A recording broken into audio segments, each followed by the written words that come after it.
السلام عليكم، كيف حالكم؟ أتمنى أن تكونوا بخير. موضوعنا لهذا اليوم هو وش لازم تدي معاك يوم الباك، المسموح والممنوع، زائد أخطاء تجنبها لأنها تعرضك للإقصاء. نبدأ أولا بالأشياء اللي مسموح تديها معاك يوم الباك. لازم تدي معاك استدعاء البكالوريا مصحوبا ببطاقة التعريف الوطنية، زائد قلم أزرق أو قلم أسود. ولازم اللون اللي تختار تكتب بيه تدي منه بزاف، لأنه لازم تكمل الإجابة بنفس اللون اللي بديت الإجابة به.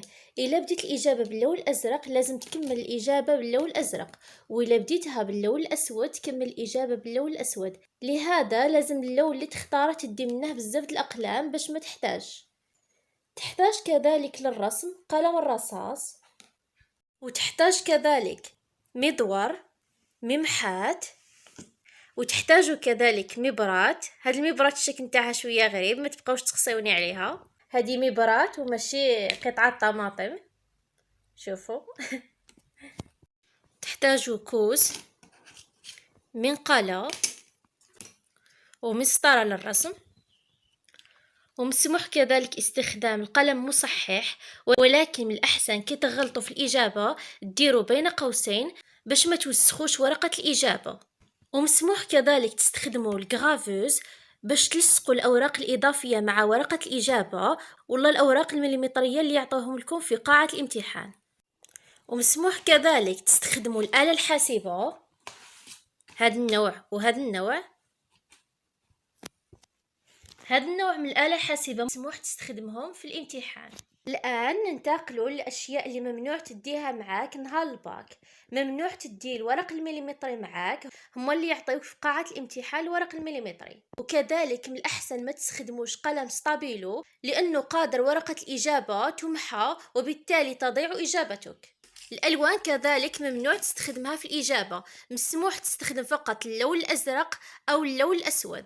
وأقلام التلوين كذلك ممنوع تستخدمها في الإجابة، يعني في الرسم إلى غير ذلك ما تستعملش الألوان. وممنوع كذلك تستخدم الشريط اللاصق ولا لي ترومبون باش تلصق الأوراق الإضافية مع ورقة الإجابة. وكذلك ممنوع تستخدم الآلة الحاسبة كازيو البيانية، وكذلك ممنوع تستخدم لي ماركور أو سولينور. هاد الأقلام ممنوع تستخدمها في الامتحان في ورقة الإجابة. وممنوع كذلك تدخل لقاعة الامتحان الهاتف النقال أو اللوحة الإلكترونية أو البلوتوث أو الكتب أو الكراريس أو محفظة أو كيس أو مقلمة أو حقيبة إلى آخره. هذه الأشياء ممنوع تدخلها معاك لقاعة الامتحان. هذه الأشياء إذا جبتها معاك خليها في قاعة الحارس. أن ننتقل للحديث عن أخطاء تعرضك للإقصاء من الامتحان. الأخطاء اللي تعرضك للإقصاء من الامتحان هي الذهاب إلى مركز الامتحان متأخر ولو بدقيقة، وجود أوراق إجابة أو مسودات غير مسلمة لك من المركز، الحديث مع الأساتذة الحراس حول محتوى الاختبار. وممنوع كذلك تغيير مكان جلوسك أو تغيير مكان الطاولة أو الاتصال بأي مترشح بالإشارة أو بالكلام أو بالإيحاء، ولا الدور عند الزميل تاعك. هذه الأشياء ممنوعة وتعرضك للإقصاء من الامتحان. إثارة الفوضى أو التحريض عليها أو وضع علامة مميزة في ورقة الإجابة، هذه الأشياء تعرضك للإقصاء مباشرة من الامتحان. استعمل الأدوات تاعك، ما تبقاش تسلف على الزملاء تاعك، وما تحاولش تغش بأي طريقة، لأنه أي محاولة غش تعرض صاحبها للإقصاء من الامتحان والعقوبة. لهذا تعاود العام وما تنقصاش من الامتحان أحسن، لأنه مدة الإقصاء تكون طويلة لسنوات. متابعة كانت سخصاتني واش تقدر نهار الامتحان تدي معاها قارورة ماء والأدوية نتاعها، ربي يشافيها ان شاء الله. نحب نقول لك باللي الماء هما اللي يعطيوك في قاعة الامتحان. وبالنسبة للدواء، قبل ما تفوتي الامتحان روحي سقسي الأساتذة الحراس واش تقدري تستخدمي الدواء ولا لا، هما اللي يقولوا لك واش مسموح ولا لا.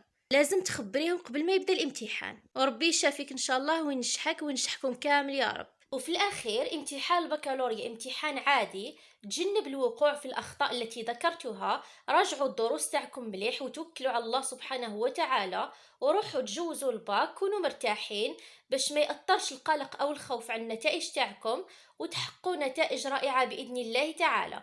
التزموا بهذه النصائح وإن شاء الله ربي يوفقكم وينجحكم. إن شاء الله يوم النتائج نسمع لكم أخبار مفرحة. ما تنساوش تخبروني بالنتائج تاعكم، وبالتوفيق.